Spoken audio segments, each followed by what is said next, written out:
New Mexico has what's called closed primary elections. Now that means you can only vote in a party primary if you're registered as a member of that party.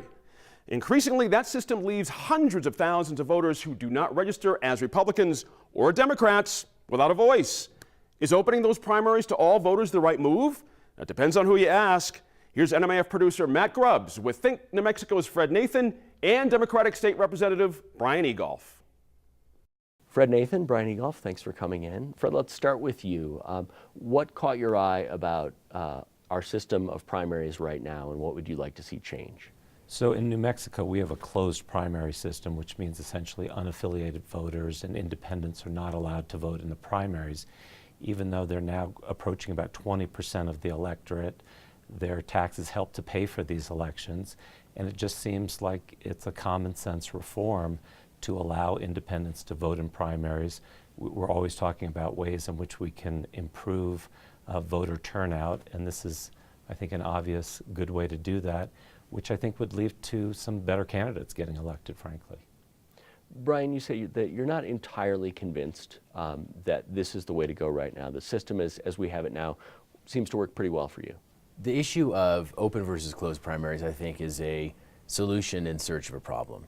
If what we really, I think, should be talking about if we want to have more people participating in elections is talking about things like same-day voter registration.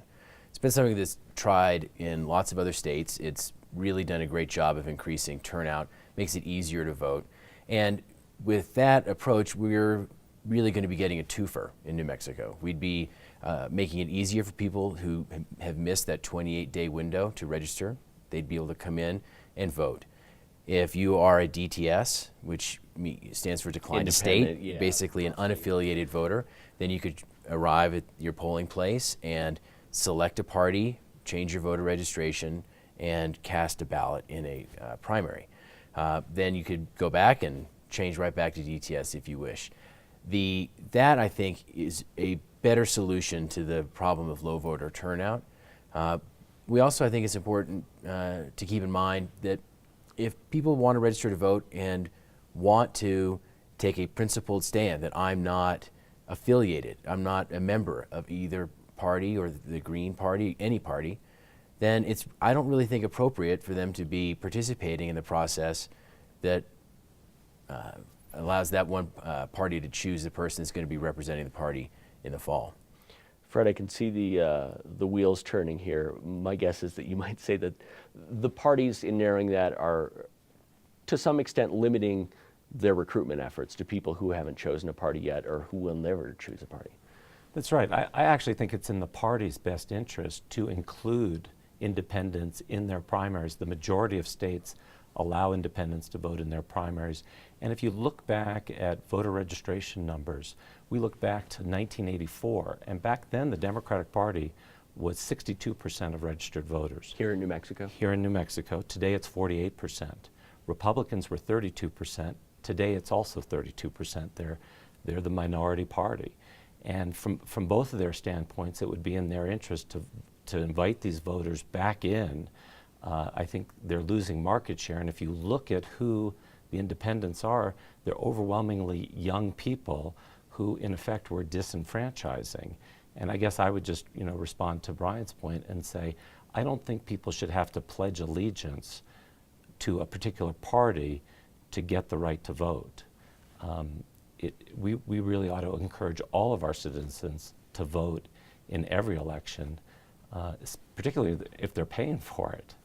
What about this idea that Brian mentioned that if you're really invested in a primary election, whether you're a declined to state voter or a Republican or a Democrat, you could actually change your registration a month before the primary election, go to the party which attracts you most at that point, or the primary which attracts you most, and then afterwards go back to declined to state. Does that present you with perhaps a workable solution? I think some people do that, but why make them go through all these hoops that they shouldn't have to go through just to simply exercise their right to vote?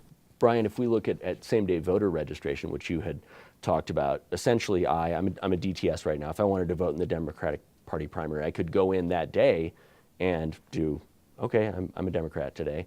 And knowing that when I go in November, I can re-register as DTS, or if I want to do it sooner, I can do it sooner. And there's a couple points. One, there's no pledge of allegiance when you check a party box on your voter registration form. It's simply announcing to the county clerk that you wish to participate in a party primary in the June election in New Mexico, June primary.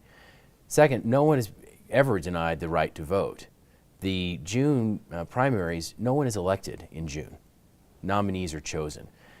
Minor parties in New Mexico have their process for choosing their nominees.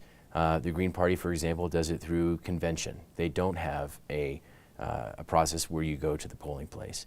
So it's not, you need to look at the whole picture, not just the Democrats and the Republicans and the major parties. You have all these other minor parties whose process is completely closed unless you are registered and there's no public election at all. But I think the bigger point is I do a lot of knocking on doors all through the term that I serve. And when I go door to door, I knock on Democrats, Republicans, Greens, DTS, just to hear what folks are thinking and what they need. I have never heard this issue in the thousands of doors that I've knocked on. But the issue that I have heard is people are concerned about voter suppression in the fall election especially, making it harder for Hispanics and Native Americans to vote. That's a real critical problem in New Mexico. And dealing with this false issue of voter fraud.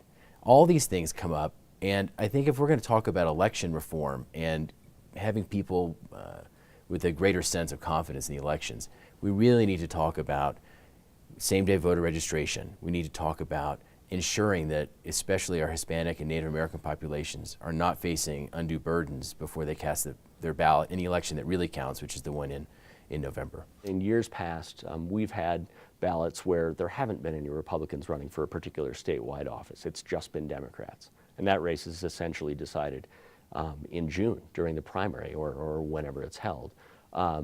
But see, that's not the fault of the voting system.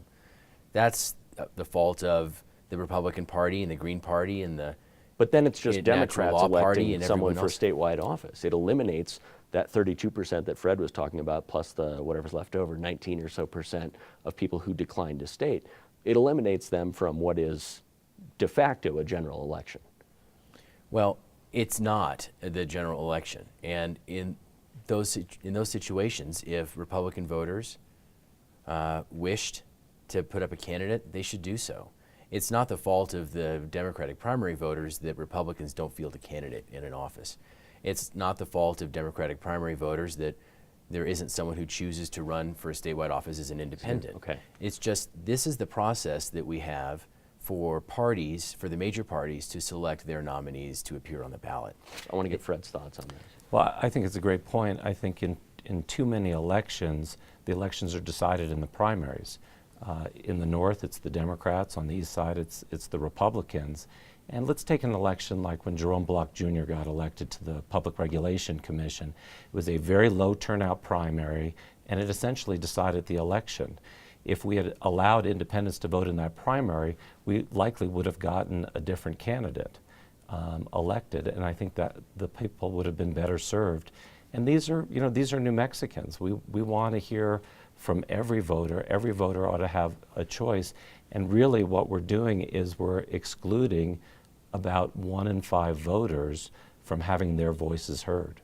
Again, same-day voter registration would address the issue of DTS voters not being allowed to vote in those primaries, because they could arrive, change their registration from DTS to one political party, vote, and then switch right back. And then you don't need to have this issue of DTS voting as a standalone issue, because while it might address problems at the edges, it misses the much bigger problem of low turnout as a result of voter suppression and difficulty in getting to the polling place at the right time, or missing the voter registration window. So it's a piece, but I argue it's a very small piece of a much bigger problem of turnout and confidence in the elections. And when we start wading into the issue, I think it's important to go with the biggest problem and try and fix that. Fred, what about that idea of same-day registration? Well, actually, let me respond first and say there's 230,000 independent voters in New Mexico. That's 18% of our registered voters. I think that's a big voting bloc that we need to hear from, and so I wouldn't say it's a fringe issue. I'd also point out that Javier Gonzalez, the outgoing Democratic Party chair, has come out and endorsed this on Sunday in Steve Terrell's column in the Santa Fe New Mexican, and said it would be healthy for democracy. It'd also be good for the Democratic Party. So I think, we're moving in the right direction. I think there are other opinions about this, and I'm hopeful we can change it. I'm for anything that increases the number of voters, so I agree with Brian on same-day registration. I think that is, if you can do it in a way that you eliminate any allegations of voter fraud, and I think that can be done, then I think that's a positive. Brian, you look at Fred's numbers going back 30 years. The Democratic Party is losing most of those voters as a percentage of state population, going from in the 60s to in the 40s. Republicans have held steady. Does that hold any attraction to you for the possibility of gaining more people and bringing more people into the Democratic Party? Party registration numbers, I think, are not terribly significant, and that's borne out by election results. So if you look in the last presidential elections that we've had in New Mexico, President Obama did quite well, had record numbers for his first election. The congressional election in Albuquerque, Michelle Lujan Grisham, had huge numbers in spite of a drop in the registration of Democratic voters. I don't think there's going to be any benefit to Democratic candidates in the fall based on who gets to vote in the primary. I just think if we're going to get into this, it's much better, like I've been saying, to deal with the real issues more than just saying, well, we see this certain number of people who have chosen to be declined as state voters. That's a statement in and of itself, really. I mean, to say, I don't want to associate with one party or another, but to then say, well, I don't want to associate, but I do want to participate in their primary. But these are the same voters that both parties, Republicans and Democrats, in November are going after hammer and tongs. These are the quote-unquote undecideds who swing this election one way or the other. Well, that's not really true. They're not really the undecideds. And when you get into politics and look at the way look at polling, voting results, DTS voters really are not undecideds. When you have a group of DTS voters in the northern part of the state, Santa Fe County, they're overwhelmingly on the left of the political spectrum. Okay. The reverse is true down south. It's just those are folks that don't, for whatever reason, choose to state their party preference on the platform. But undecided voters come out of the Democratic Party, Republican Party, DTS. Undecideds are not DTS voters, and that's an important thing to keep in mind. I would argue that eventually we are going to move to open primaries, and I would disagree with Brian on this point. I think independent voters are the ones who overwhelmingly decide these close general election issues, and I think one of the two parties is going to figure it out first, because you could have a system, 4 states have this, where one party has an open primary, the other party has a closed primary, and I think the party that figures this out first and brings the independents into their primary will get those voters invested in their candidates, and they'll be more likely to vote for them in the general election. And both parties here have a motivation to do that. The Democratic Party used to be the majority party, used to have over 50%. They're seeing their numbers steadily eroded over 30 years. The Republican Party is like the permanent minority party. They were at 32%, they're still at 32%. So they both have an incentive to open their primaries, and they don't have to wait for the other party.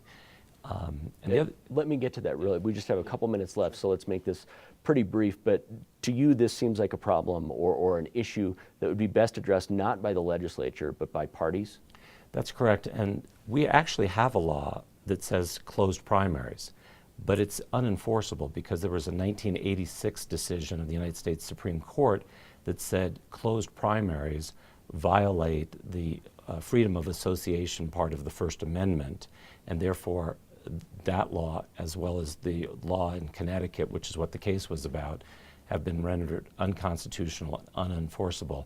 And in that vacuum, the parties can then act by changing their party rules and creating an open primary. And if they did that, that would be the law, in effect. Brian, does this seem like something that would be best addressed by the parties, or does the fact that there's a law in the books not really make a difference in terms of how we go about operating our primaries? Well, there's lots of laws that are rendered unconstitutional by the courts, and typically they stay on the books. One last point I think on this is it's really important. Candidates get to know this very quickly, and those candidates that don't get to know this lose. But when you can never predict or even come close to predicting the outcome of an election based on the party registration in that district. And statewide, you see that, having just gone through the redistricting session and the litigation after that, party registration numbers are virtually meaningless to try and get a sense of how an election is going to turn out. Gentlemen, thanks for your time. I appreciate it. Thank Thank you. you, Matt.